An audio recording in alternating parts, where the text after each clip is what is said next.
Audible is the leading provider of spoken word entertainment and audiobooks, ranging from bestsellers to celebrity memoirs, news, business, and self-development. Every month, members get 1 credit to pick any title, plus 2 Audible originals from a monthly selection, and access to daily news digests from the New York Times, the Wall Street Journal, and the Washington Post, as well as guided meditation programs. Between a full-time job in IT and a full-time job in podcasting, it gets harder and harder to sit down and read the books I'm interested in. This is where Audible comes in. I can listen on my daily commute, relaxing, or while out running errands and still get in the books I've been wanting to get into. You can download titles and listen offline anytime, anywhere. The app is free and can be installed on all smartphones and tablets. Now you can try Audible risk-free with a special 30-day free trial by visiting audibletrial.com/nerdery and murdery. That's audibletrial.com/nerdery and murdery. Don't let your busy life get in the way of that great book you've been wanting to read. Go get your free trial of Audible today. This podcast is sponsored by BetterHelp. This is Geoffrey, and we've talked about many times before that I experience problems and struggles with my mental health, and really without a healthy mind, being truly happy and at peace is hard. The good news is therapy does work. It's helped for me, but what is therapy exactly? It's whatever you want it to be. Maybe you're not feeling motivated right now and would like some tools to help. Or maybe you're feeling insecure in relationships at work, or you're not dealing well with stress. Whatever you need, it's really time to stop being ashamed of normal human struggles, and it's time to start feeling better because you deserve to be happy. And now you don't have to worry about finding an in-person therapist near you to help. BetterHelp is a customized online therapy that offers video, phone, and even live chat sessions with your therapist, so you don't have to see anyone on camera if you don't want to. It's much more affordable than in-person therapy, and you can start communicating with your therapist in under 48 hours. So join the millions of people who are seeing what online therapy is really about. It's always a good time to invest in yourself because you are your greatest asset. And there's a special offer to Nerdery and Murdery listeners. You can get 10% off your first month of professional therapy at betterhelp.com/nerdery and murdery. That's betterhelp.com/nerdery and murdery. Thanks again to BetterHelp for sponsoring this podcast. Today, we are going to talk about the FM Towns Marty, the Amiga CD32, the PCFX, the Palladium by Bandai, the Casio Loopy. We are going to also talk about the Atari Jaguar, the 32X, the Virtual Boy, the Apple Bandai Pippin, and the 3DO, Sega Saturn, PlayStation, and Nintendo 64. I'm already bored.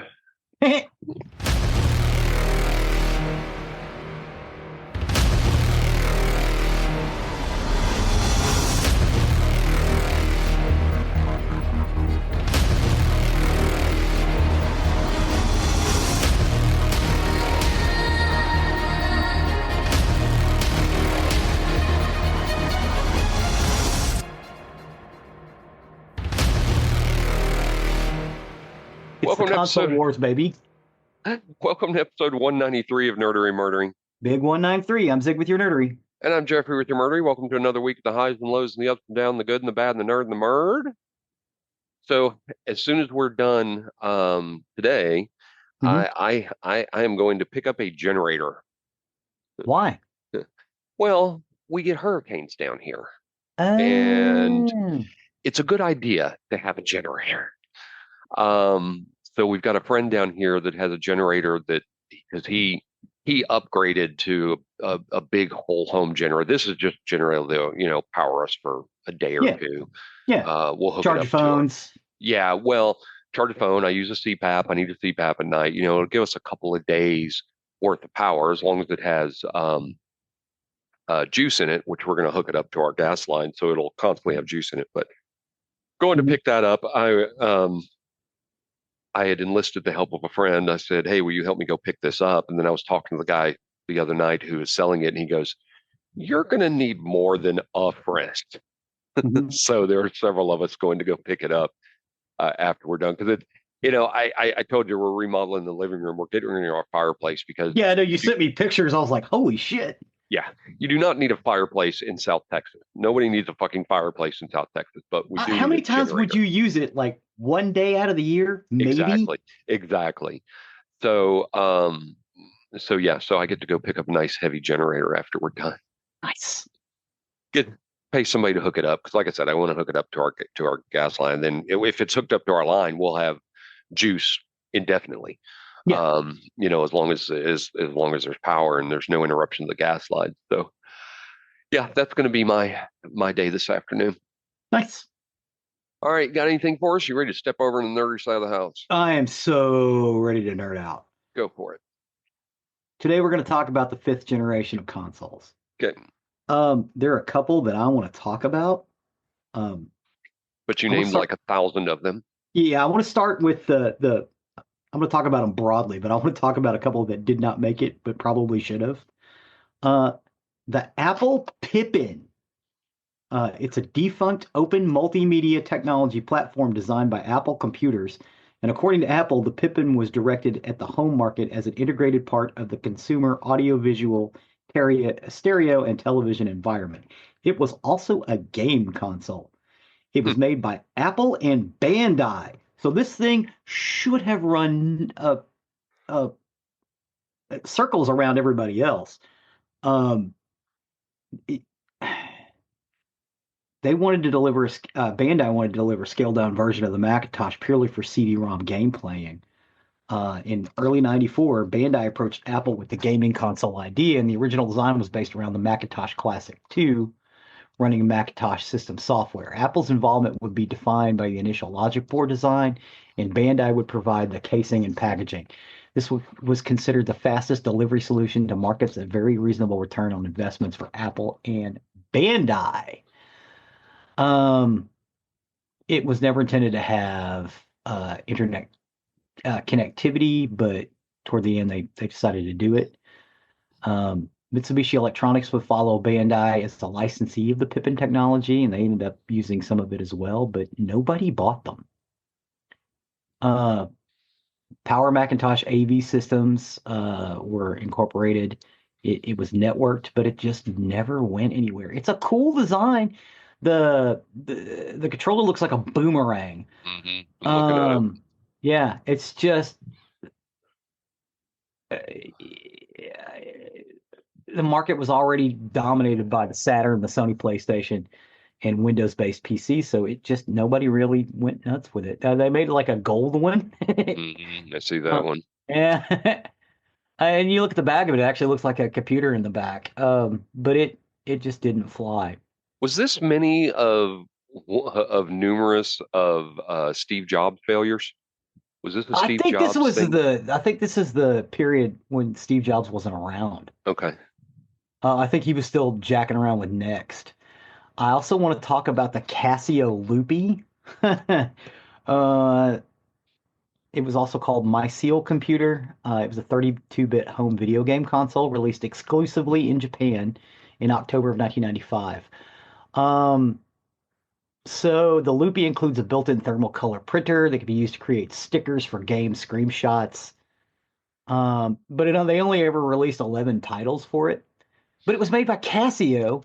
It did use CD technology, but there was also a game, like a port you could put on it where you could actually play cartridge-based games as well. It came with a controller and a mouse, and you could plug in a keyboard to it, but it did not do very well. But being that it was made by Casio, it probably should have, because it was more kind of not so much game based as music based, and it should have been crazy, just like the Apple Pippin. But nobody bought them. The Pippin was sold both in Japan and the United States, but nobody ever picked one up.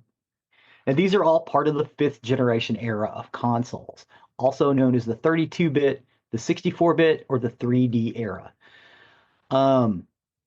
It refers to computer and video games, video game consoles, and handheld gaming consoles dating from approximately October 4th of 1993 to March 23rd of 2006. So this is a very, very long span for a generation. The best-selling home console was the Sony PlayStation.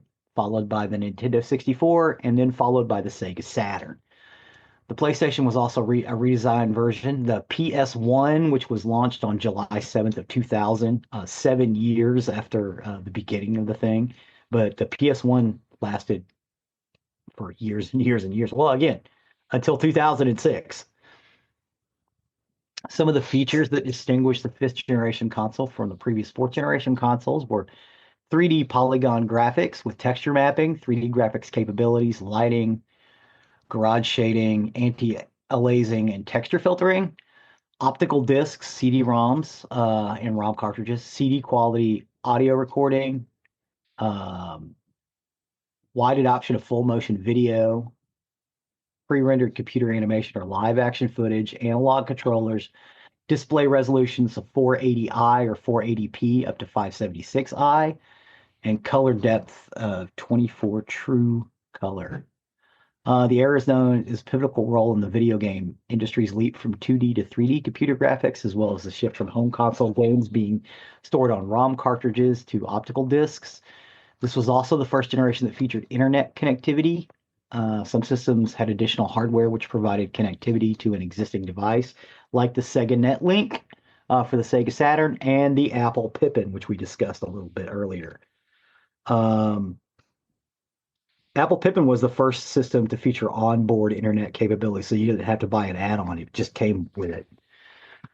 For handhelds, we had the Sega Nomad, which only lasted 2 years, the Nintendo Virtual Boy, the Neo Geo Pocket, the Neo Geo Pocket Color, the Game Boy Color, the Game Boy Light, and the Game Boy Pocket. There's considerable time overlap between this generation and the next. The sixth generation of consoles, which began with the launch of the Dreamcast in Japan on November 27th, 1998. The fifth generation ended with the continuation of the PlayStation, specifically its re-engineered form, the PS1. Again, March 26th of 2006, or March 23rd, 2006. So it went a long time. The reason I wanted to talk about this generation specifically is because it went so long and how everything changed. So the way video games or consoles work, they're generally classified in generations. So all the consoles of the first generation were Pong clones. In the second generation, everybody was going to cartridges so they could swap them in and swap them out. That was the generation of the Atari 2600 and the Odyssey, which we talked about, or the Odyssey 2, sorry, that we talked about, and some of the other things in television, things of that nature, where they were trying to turn them into computers, and that didn't work really well. So you move on to the third generation, where they were more about hooking them up to your entertainment center, and that's what they called them, entertainment systems, which is where you get the Sega Master System and the Nintendo, or Famicom as it was called in Japan. We've talked about the NES too. And then the fourth generation was the 16-bit era, which had the Genesis and the Super Nintendo, and some of the other players kind of poked their heads up. But in this particular generation, the fifth generation, everybody and their dog tried to get in on the game, and a lot of them just failed, including systems that probably should have not failed, i.e. the Pippin. That should have been in high-end stores for years and years and years. It is mostly noted for the rise of fully 3D polygon games. I am going to go on record and receive hate mail. I hate 3D polygons. They hurt my brain. I can't watch them. They bother and it may have to do with my particular brand of dyslexia, but they give me a headache. I don't mind 3D backgrounds with 2D gameplay, which is why I like the Saturn, because that's what it was. It was probably the best 2D console that was ever invented, but it had 3D backgrounds, so it looked really cool. Well, there were games prior to that used three-dimensional polygon environments, such as Virtual Racing and Virtual Fighter in the arcades, and Star Fox on the Super NES. It was this area that many game designers began to move traditionally 2D and pseudo 3D genres into 3D on video game consoles. Early efforts from them industry leaders Sega and Nintendo saw the introduction of the 32X and the Super FX, which provided rudimentary 3D capabilities to the 16-bit Genesis and the Super NES. Starting in 1996, 3D video games began to take off with releases such as Virtua Fighter 2 and on the Saturn, and Tomb Raider on the PlayStation and Saturn, Tekken 2 and Crash Bandicoot on the PlayStation, and Super Mario 64 on the Nintendo 64. Their 3D environments were widely marketed, and they steered the industry's focus away from the side-scrolling and rail-style games. They also put a lot of stuff on CDs. So after allowing Sony to develop a CD-based prototype console for them in a similar failed partnership with Philips, Nintendo decided to make the Nintendo 64 a cartridge-based system like its predecessors. Publicly, Nintendo defended this decision on the grounds that it would give games shorter load times than a compact disc. It would decrease piracy due to a certain chip in the ROM cartridges. However, it also had the dubious benefit of allowing Nintendo to charge higher licensing fees, as cartridge production was considerably more expensive. Many third-party developers like EA Sports viewed this as an underhanded attempt to raise more money for Nintendo. Nintendo's decision to use cartridge-based systems sparked a debate in the video game magazine in which it was better. The chief advantage of the CD-ROM format was they had larger storage capacity, but its detractor was it had longer load times. They were also cheaper to make. But the CD-ROMs could not load data on the fly, which was a problem. Which is why you have these super long cutscenes. The fifth generation was characterized by an unusually high number of console formats. Most competing consoles comprise this generation than any, or more competing consoles comprise this generation than any other since the video game crash of 1983. I listed them all off in the stab. I'd like to talk about the 3DO interactive multiplayer first. It was one of the earliest fifth generation consoles and was released in October of 1993. So Sega Genesis and Super Nintendo were still going strong then. Mm-hmm. Despite having massive third-party support and an unprecedented amount of hype for first-time entrants into the industry, it had early difficulties due to software development delays and its high price. For its initial release, the 3DO had a $700 retail price tag. $700 in October of 1993, not $700 today. And only a single available game ready for the market. The 3DO would be discontinued after only 3 years. While generally regarded as a failed system, the 3DO was this generation's fourth best-selling console in a crowded field with sales of 2 million units. So 3DO was developed by Trip Hawkins of EA, and he was a big proponent of this. He basically thought that everybody would have one of these on their TV sets, and you could, watch CD movies on them because the DVD hadn't come out yet.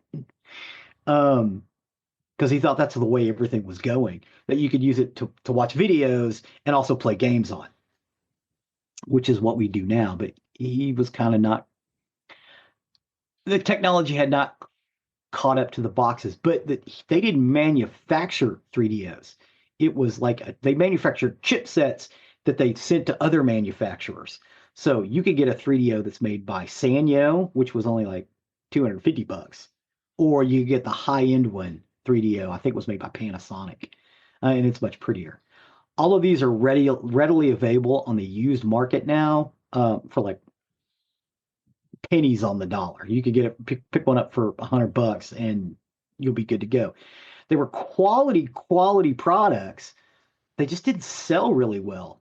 Okay, they sold 2 million units, but that was 2 million units across like 5 different suppliers. So you can't really say they sold 2 million units on their own. Looks like 3DOs on eBay are going between about $200 to $300. Oh, $200 to $300. Yeah, is that the Panasonic or the Sanyo? See, Panasonic.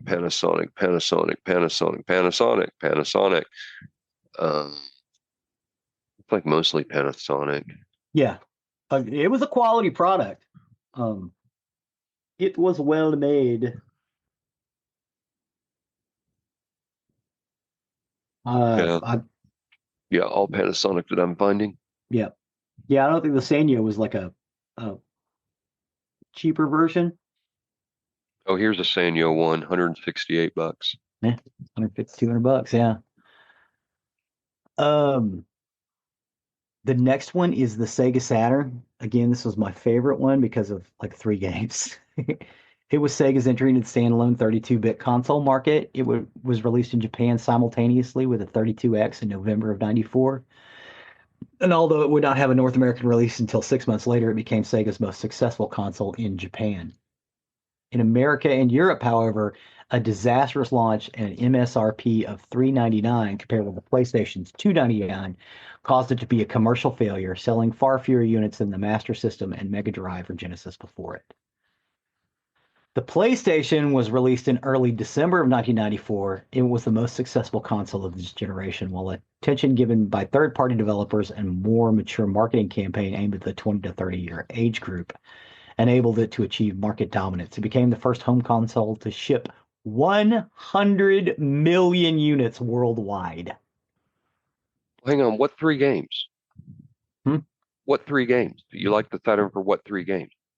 Oh, I'm sorry. Did I go on? I just jumped ahead. I'm sorry. I'm so Yeah, excited about this. Iron Storm, which we've discussed before. right, right. Uh, Bug and Bug 2, but I count those as the same. And Clockwork Knight. Gotcha.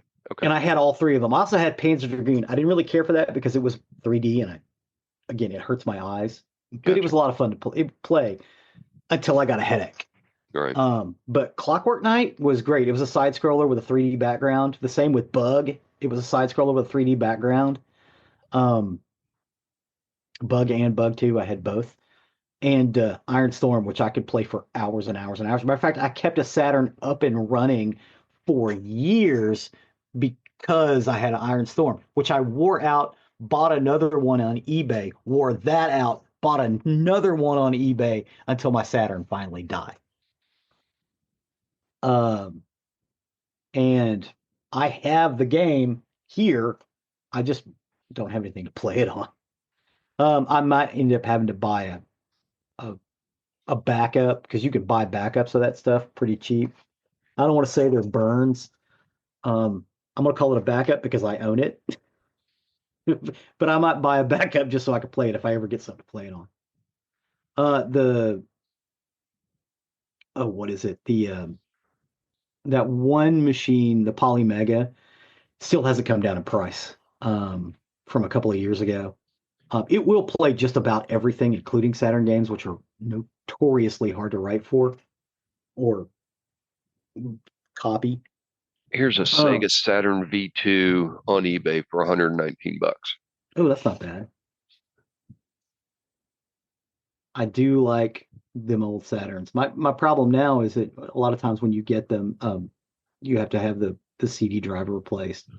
But they've now got devices that will carry like a chip, so you could get all your stuff backed up onto like I said a chip, a card, Mm-hmm. SD card, and you can plug it in there, so you can still own your games and not have to destroy them by playing them, because they are old, because they quit producing them a long time ago. But yeah, Clockwork Knight, Bug, and Bug 2, I still consider them the same game. Um, I could play them for hours, but not as much as Iron Storm. Iron Storm was just incredible.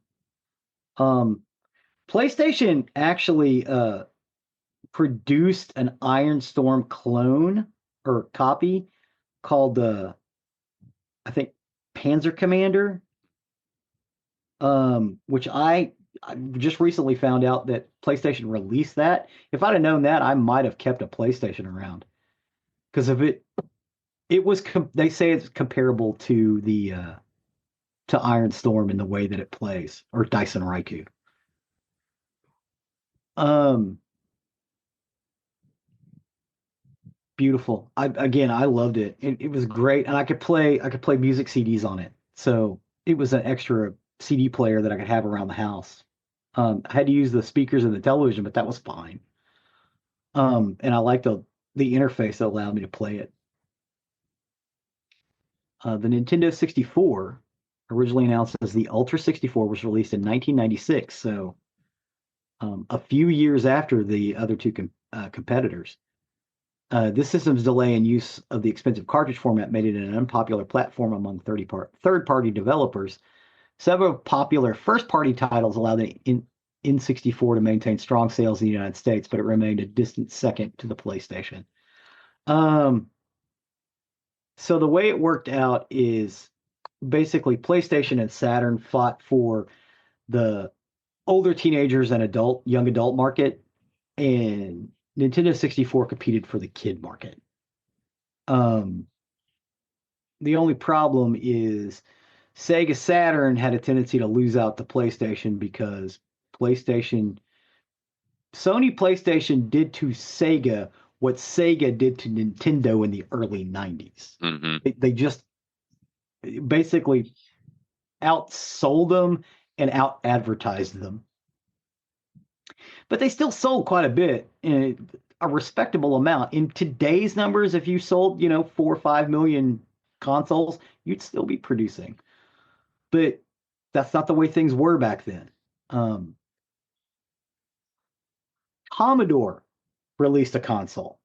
The Amiga CD32 was released in September of 1993 and sold in Europe, Australia, Canada, and Brazil. It was never released in the United States due to Commodore's bankruptcy and court-ordered import restrictions. Despite promising initial sales, the console was hampered by poor software quality, with many titles being simply re-releases of older games. Production of the Amiga CD32 was discontinued after only 8 months. The way people get this is they did ship a bunch to Canada. Most of those ones that shipped to Canada ended up in the States. Because they use the same television format that we do. You don't have to do any chip switching or run them through really expensive converters. You just plug it in and play it. The Angry Video Game Nerd discussed this a little bit on his channel like 10 years ago. Nintendo made a deal with Commodore to allow them to produce some games, but they had to be different from anything that Nintendo was doing. So they did a Zelda game and they did a Mario game. Both are lauded as the worst of the franchises. It's just, and then the Commodore was having trouble. Jack Trimble had already run over to Atari by this point, and the teams had switched. And they weren't producing Amiga computers anymore. They banked everything on the Amiga CD32, and it killed them because it wasn't good. It wasn't because of the hardware. The hardware was good.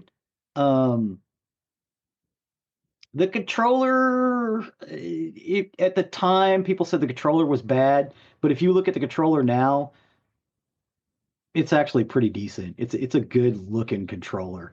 All the modern Commodores that you get now come with that controller. You get a tank mouse and that controller. Because it works. It was weird at the time, but it's comfortable in your hands, and the buttons are well placed. It looked weird, so people weren't into it. The Atari Jaguar was released in November of 1993, and it was marketed as the world's first 64-bit system. However, sales at launch were well below the incumbent fourth-generation consoles, and a small game library rooted in a shortage of third-party support made it impossible for the Jaguar to catch up. It sold below 250,000 units. The system's 64-bit nature was also questioned by many. In its only add-on, the Jaguar CD was released in 1995 and was produced in limited quantities due to the low install base on the system. The 32-bit Atari Panther, set to be released in 1991, was canceled due to its unexpectedly rapid progress in developing the Jaguar. So what Atari was going to do is they were going to release a 32-bit Panther, and then they were going to release the 32-bit Panther, And then like a couple of years later, they were going to release the 64-bit Jaguar.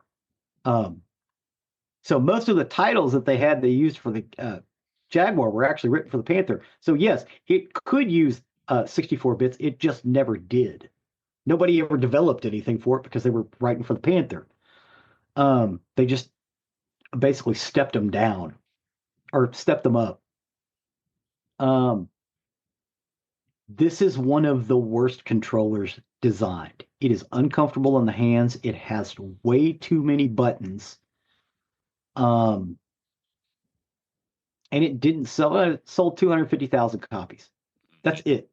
There was a video. I think it was the 8-bit guy who runs out of Hearst up here, who now owns a video arcade in Hearst. Or maybe it's Halted City. Anyway, he was talking about, he had some videos he shot of his local video game store in a mall, and he keeps panning up the very top shelf behind the register. There was an Atari Jaguar in the box. However, this was like 2 years after they'd canceled it, so apparently that thing had sat in stock on top where everybody could see it, because when you walked up to the register, it was right above the guy's head, basically behind him. No one ever bought it. It just sat there. It was like a decoration piece. Mm-hmm. But eventually somebody must have bought that thing just to keep it from going into the scrap heap. But yeah, the Jaguar was, I remember Don was really, really anticipating the Jaguar. He was all over it. He's like, this thing is going to be awesome. And then we started seeing what the controller looks like. He's like, oh no, oh no, oh no. So he ended up buying a PlayStation.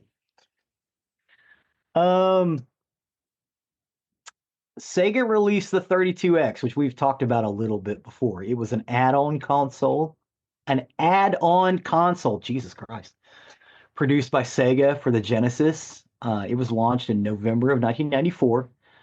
The Sega Neptune, a standalone version of the 32X, was announced but ultimately canceled.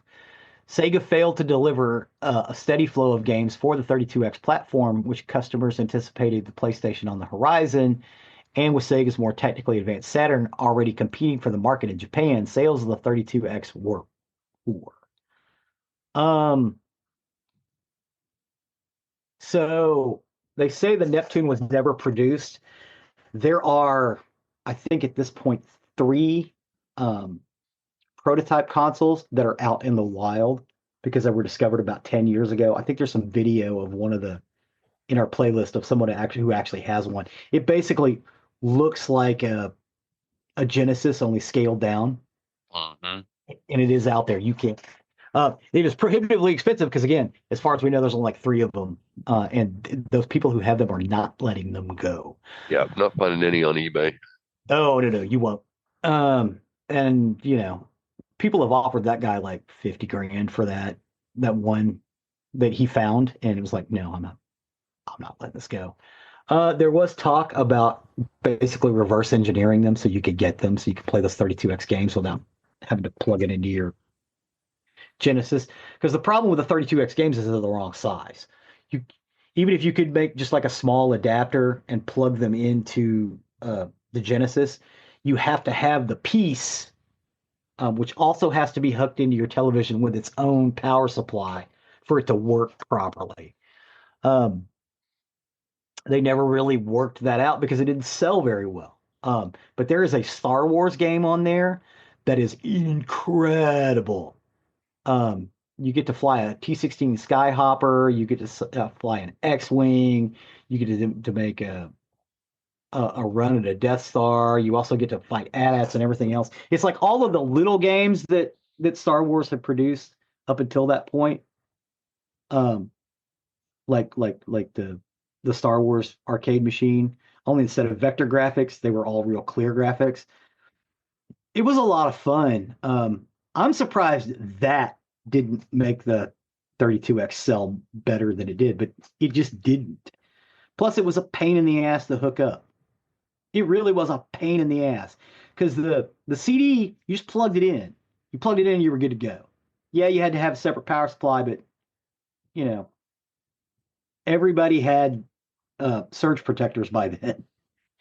Um, and the Saturn was already more technically advanced, and it was CD based. So it was already out and competing in Japan, and it ended up competing over here a little bit more. But like the American side, they would rather run with a 32X in the Saturn, and they got outvoted. And you see what happened. The next one is the NEC, uh, the PCFX. This was not released in the United States, but you can get them now because they were universally derided in Japan, and they produced a bunch of them, and nobody bought them. They created the TurboGrafx 16, also known as the PC engine in Japan, and they entered the market with the PCFX in late December of 1994. The system had a 32-bit processor, 16-bit stereo sound, and video capabilities. Despite its impressive specifications, it did not have a polygon processor. It was marketed as a platform for 2D and full-motion video games. The PCFX game library was criticized for being low in quality and having titles that relied more on animation than gameplay. And due to low expected sales, it was never released outside of Japan. So it didn't sell really well over here, the previous console from the fourth generation. We called it the TurboGrafx 16. In Japan, it was called the PC Engine, and the PC Engine was number 2 in Japan. In Japan, it was Super Nintendo, PC Engine, and Sega Genesis. Although I didn't call it Genesis, I called it something else. Mega Drive. It was a distant third. Matter of fact, it was actually beaten a couple of times by the Towns Marty, which is another game company that does not sell in the United States or Europe. I think it only sells in Japan. But so PC Engine was huge in Japan, and it's side-scrolling shooters. That's what its claim to fame is. They're beautiful. If you like side-scrolling plane shooters where you run through canyons and stuff to the side, like Gradius, you're gonna love this TurboGrafx 16 or PC Engine. But they decided to one up, so they came out with this PCFX, and it was not as powerful as the previous console that they had. So it sold really poorly. A lot of collectors have them because, again, they're cheap to pick up. You buy them from Japan, you pick it up, it sits on a shelf because nobody wants to play it. In 1995, Nintendo released the Virtual Boy, a supposedly portable system capable of displaying true 3D graphics, albeit in monochromatic red and black. Despite being marketed as a portable system, it is not actually portable in practice due to the lack of a head strap. And also because of the nature of the display, the system reportedly caused headaches and eye strain. You will eventually see or every once in a while, you will see these out in the wild. It's basically a big red, like binoculars or goggles. You basically stick your head in it. It's on a little stand, and you play inside of it. But it gives people headaches. It's really, really lo-fi too. It's terrible. So it was a misstep by Nintendo, which they quickly canceled. Again, it's gone out in collectors markets. It was discontinued within a year. So like by 1996, it was done. And it had fewer than 25 games being released for it. It did sell 750,000 units. Nintendo felt it was a failure compared to consoles such as the Super Nintendo, which sold over 20 million units. But it is, because it's 3D and it was released in 1995, it is considered part of this console generation. We talked about the Casio. We talked about the Pippin. Playdia was created by Bandai. It was in the era of Laser Active and 3DO. It basically was a Japanese version of a 3DO. So it was the same sort of the same thing. It did have a couple of cool software. There was a Dragon Ball Z game/movie that you played, plus some Ultraman. But it did not do very well. The Towns Marty. It is a home video game console released in 1993 by Fujitsu, the company that makes paper scanners in the United States and printers. But it was exclusively sold in the Japanese market. It did use an AMD 386SX CPU, so it was basically like a small computer. It was pretty big in Japan, but again, it didn't, or not the Towns Marty. The FM Towns was big in Japan. That was the predecessor to the Towns Marty. The Towns Marty did not sell as well, basically because it didn't have a whole lot of games associated with it. Not as many as the FM Towns, but it was backwards compatible with the FM Towns if you bought a special adapter. The FM Towns basically was a personal computer, whereas the Towns Marty was a console that you could play some of the FM Towns games on. Trying to see what else I missed.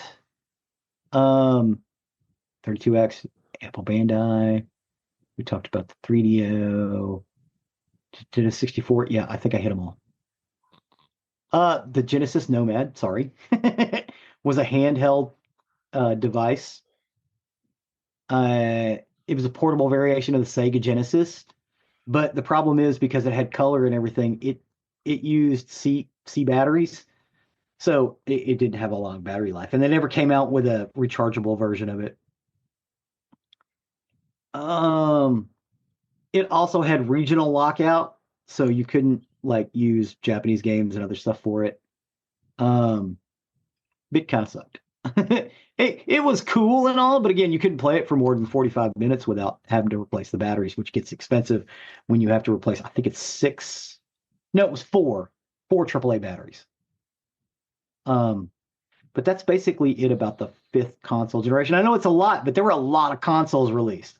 Yeah, I was looking up the different various consoles as you were talking through them. Some interesting stuff in there. Mm-hmm. Interesting stuff. Yeah, there's some I'd like to have dove deeper into, but we had so many to talk about. Right. Well, it's awesome. I love trips like that down memory lane on that. A lot of these consoles I didn't experience at all. I had a Genesis. Mm-hmm. Because Genesis was what I played Populous on, when the famous game that you had to put another game in and then pop it out and pop in Populous to get it to load because it had a flaw. Yeah, well, there was a lockout chip, and they eventually lost the license. EA lost the license to deal with Sega, so they didn't put the lockout chip in the Sega Model 2, Genesis 2. So if you have an older version of Sega, you don't have to pop Populous. Mm-hmm. I always had to with mine. Yeah, because you had a Genesis Model 2. That's why. And I also like Sonic the Hedgehog. I enjoyed that. It was a fun side scroller. Yeah, there was a DuckTales game that was great too. God, what system was it that I got? I don't think it was Sega. It may have been the first disc Nintendo. It may have been the first PlayStation. I can't remember. What it was. The first console I got that I played Silent Hill on. Probably PlayStation. Probably because it had the force feedback controllers and that made Silent Hill scary. Scary. Fun game. But no, I love seeing these consoles. Like I said, I didn't experience a whole lot of them, but a few of them I did. So thank you for that. I appreciate it. Sure. Oh my God, and there's a rabid fan base for this out there. They just love it. Yeah. Matter of fact, if with our YouTube playlist, there's a guy who basically is a collector and preservist. He did an episode for each, and they're only like 20 minutes long, but he did an episode for each and every one of these consoles, as well as one up in general. And it takes forever. Because it's like 10 videos, man. There's a lot of shit in there. But you can actually see what I'm talking about. You can see the Pippin and the Casio Loopy and PCFX and all of that stuff. Awesome. Check that out. So with that, we'll step over to the murder side of the house. Murder. For today, I got my information off Kent Online News, Medium, The Guardian, and BBC News. And this is the The, the murder of Molly McLaren. Molly McLaren. So Molly McLaren was born on June 26, 1994 in Kent, South England. Her parents, Joanne and Douglas McLaren, described her as a kind-hearted, beautiful soul, both inside and out. But growing up, Molly had struggled with bulimia and anxiety. She had worked to overcome her issues and become passionate about promoting self-love, acceptance, and positivity. In 2015, Molly was ready for a fresh start. She began studying for a degree in exercise, sport, and health education at the University of Kent. She embraced her student life wholeheartedly, joining societies and sports clubs, and she enjoyed regular nights out with friends and started a fitness blog where she shared motivational quotes and workout videos, inspiring others on their fitness journeys. By 2016, she felt that she was ready to meet someone, and so she downloaded the popular app Tinder, where she matched with 26-year-old Joshua Stimson. Stimson had recently moved to Woodham near Rochester, just 7 miles from where Molly lived. And Joshua, just like Molly, had struggled with mental health issues. At just 12 years old, he was first referred to a mental health specialist following his parents' divorce. His father was granted full custody, which left him feeling abandoned by his mother. And throughout his teenage years, Joshua was treated as an outpatient at the Kingsley House Mental Health Clinic in Kent, but he refused counseling for his depression. Molly and Joshua matched on July 31st, 2016, and they soon began talking regularly. Joshua was 24 years old and confided in Molly about his struggles with anxiety and depression, and he also told her he was diagnosed with bipolar disorder.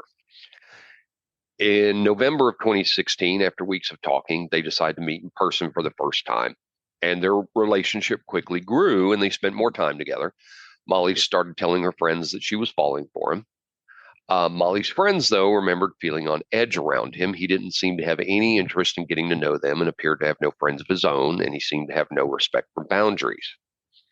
Now, Joshua lied about being diagnosed with bipolar disorder. He used it to gain sympathy and attention from Molly. Whenever Molly made plans with her friends, Joshua would suddenly claim to be experiencing a depressive episode that required Molly to cancel. Everywhere that Molly went, Joshua insisted on going too. And Joshua also used Molly's issues as a justification for his constant presence, claiming she needed his support. And soon he quit his job to spend more time with her. This is a codependent motherfucker. Mm-hmm. Soon, however, Molly couldn't take it anymore, and she broke up with Joshua. But she didn't know Joshua's dating history. It wasn't going to be as easy to break up with him as she thought. Joshua flipped. He bombarded her with messages, begging for another chance. And after relentless badgering and manipulation, he managed to gaslight Molly into thinking the relationship problems were her fault. Joshua's emotional manipulation wore her down, and eventually Molly took him back. So for a time, things seemed to improve. Joshua was working again, this time as an operations assistant at a window company. However, it wasn't long before the same old patterns with Molly were repeating themselves. Molly was ready to break up with him, but she told her family she wanted to give him one last chance. They had a holiday planned in Tenerife, and against her parents' advice, Molly felt that the trip would help them resolve their issues. However, just one day of their vacation, she was messaging home to express her regret. And after returning from the trip, Molly confided in her mother that she no longer had feelings for Joshua. She just needed to find the right time to end things with him on good terms. That right time would end up being June 17th, 2017.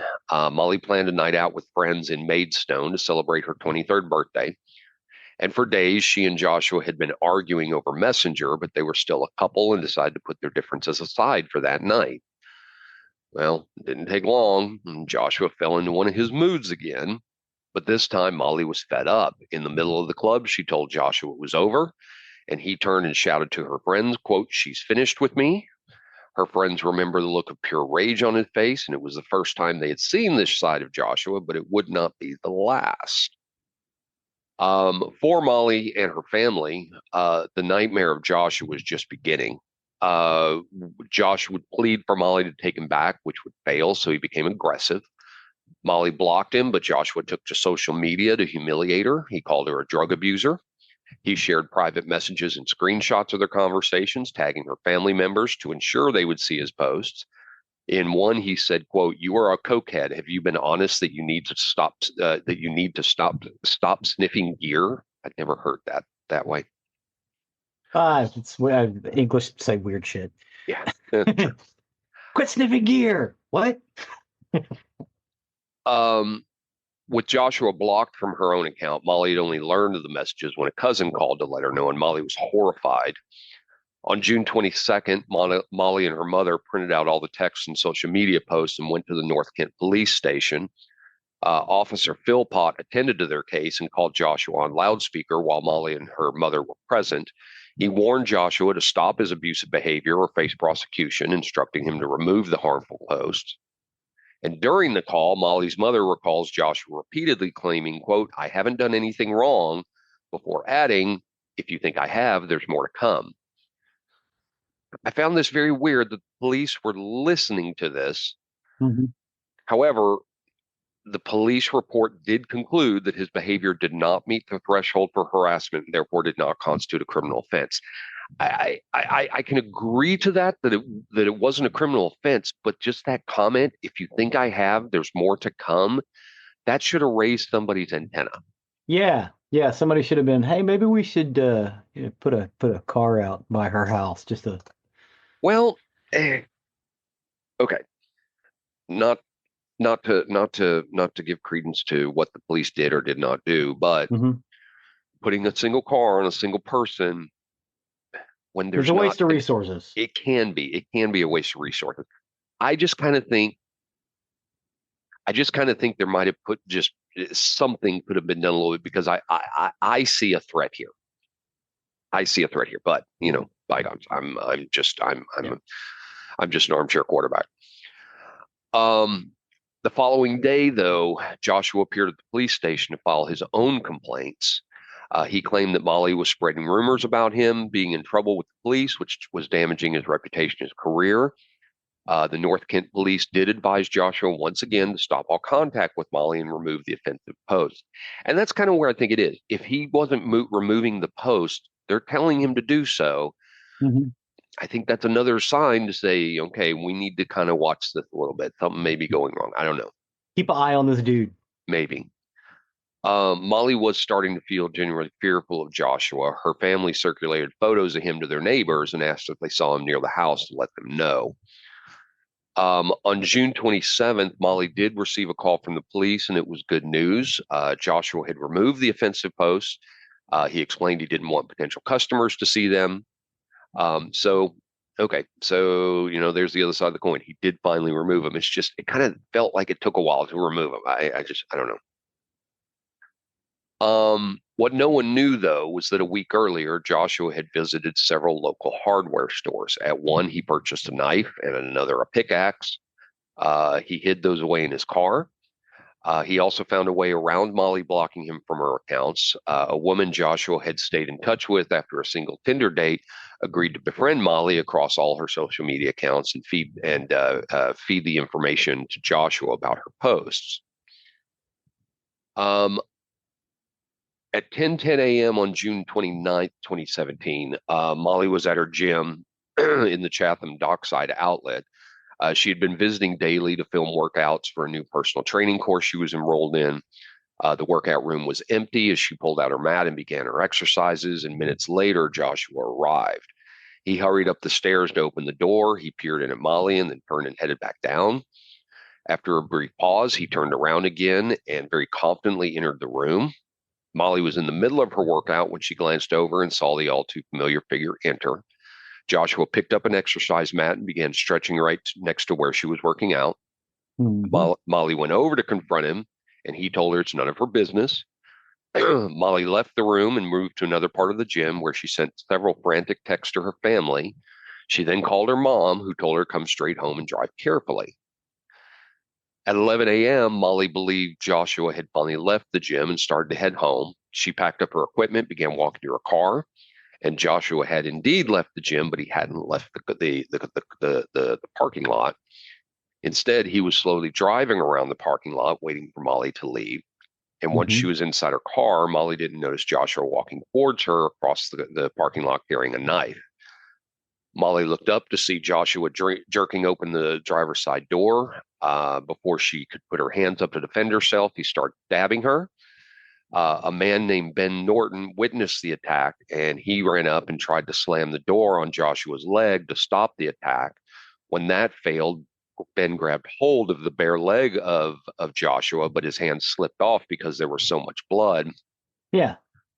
Ben realized nothing was going to stop Joshua, so he went and moved his car to prevent Joshua from leaving the scene in the car, and he called the police. But Joshua didn't stop until he was sure Molly was dead. Yeah, when the guy just stopped trying to grab hold of him, she was probably dead by then anyway. I believe she probably was. Yeah. When Joshua finished, he calmly stepped away. He was covered in blood, and he just waited by the car for the police. When the officers arrived, Joshua wiped the blood from his face and said, quote, "It's me you're looking for. She's in the car. I've killed her." Paramedics arrived, and they attempted to save her, which they couldn't. 23-year-old Molly McLaren was declared dead at the scene at 11:43 a.m. She had more than 75 stab wounds. Good God. So Joshua was arrested. His trial began in January 2018, where he pleaded not guilty to the murder charge, claiming diminished responsibility due to a personality disorder. Under British law, a personality disorder can be grounds for such a defense, but its validity would depend on the assessment of two psychiatrists.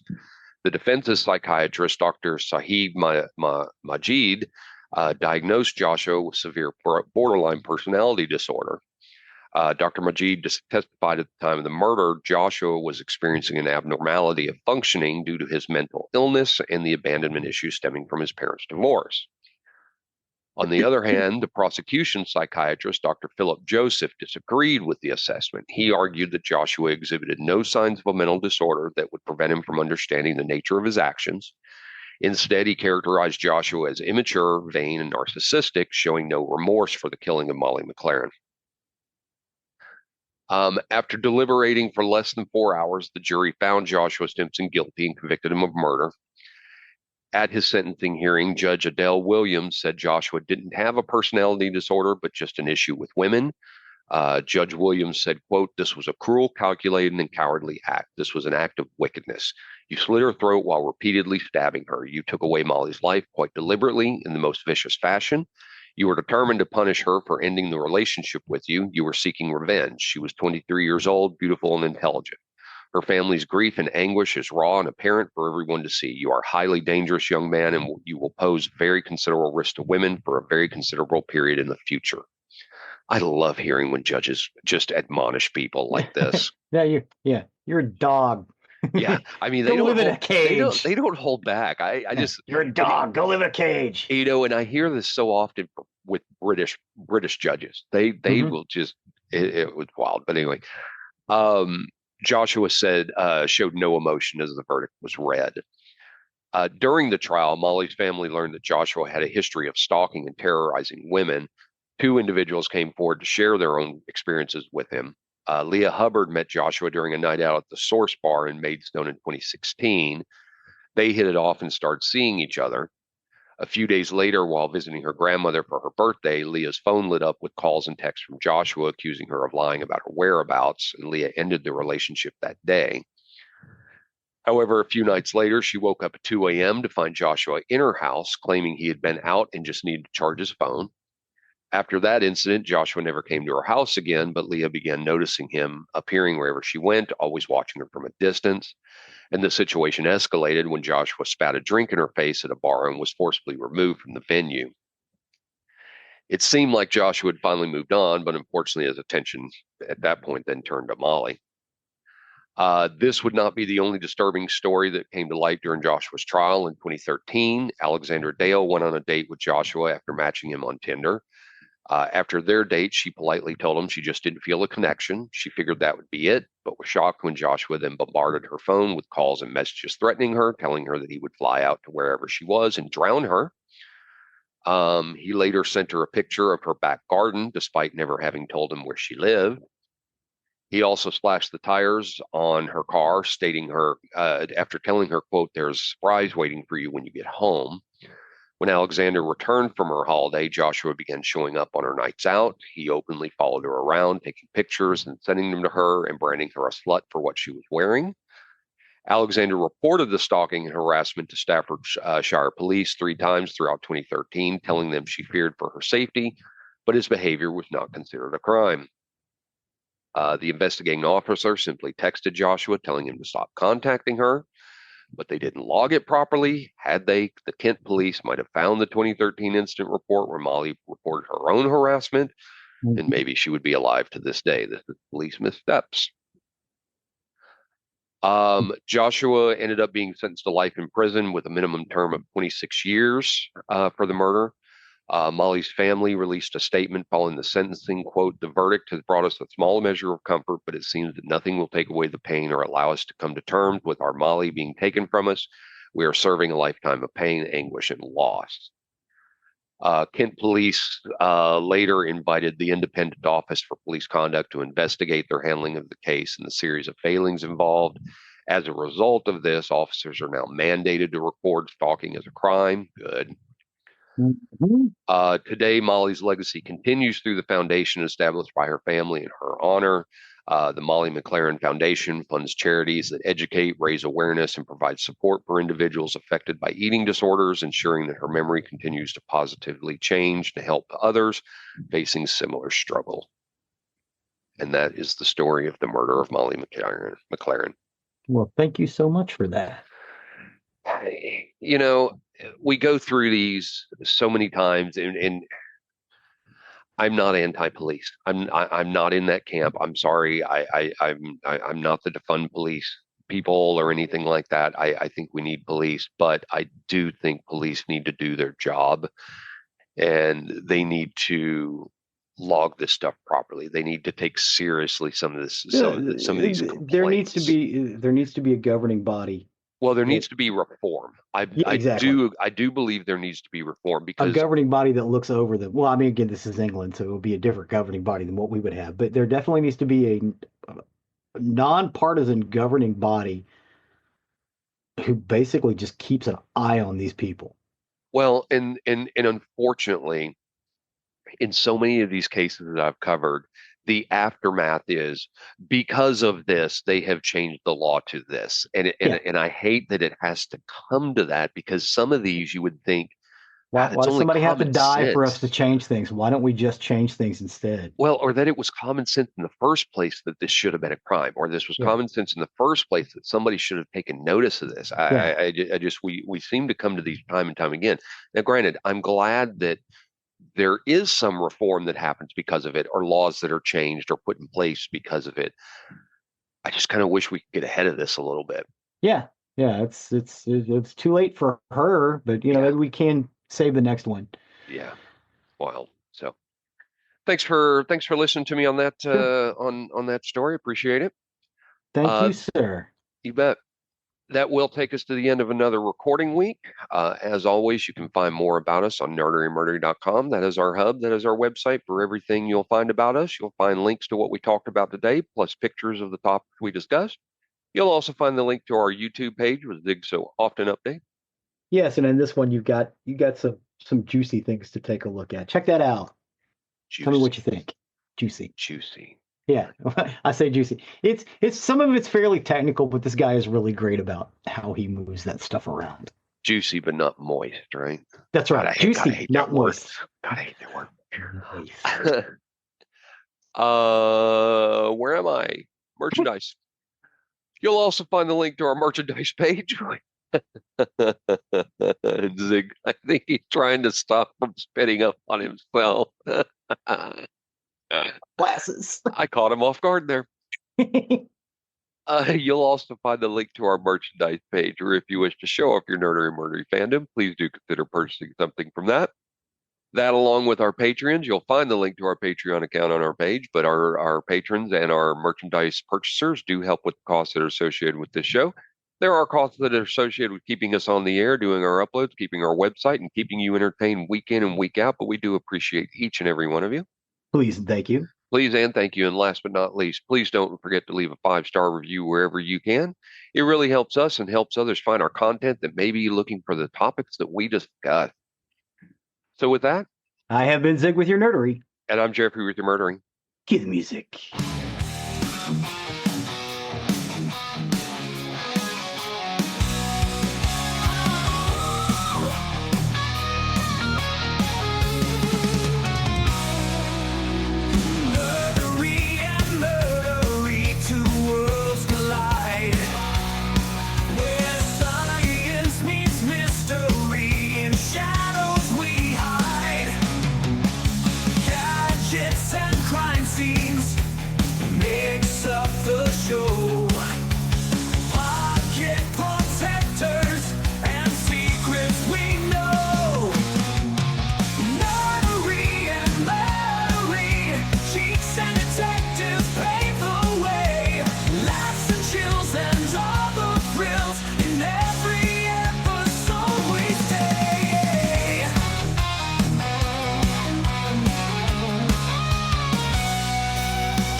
A new clue in the dark or in the light. Murdery and murdery, cheats and detectives pave the way. Laughs and chills and all the thrills in every episode we stay.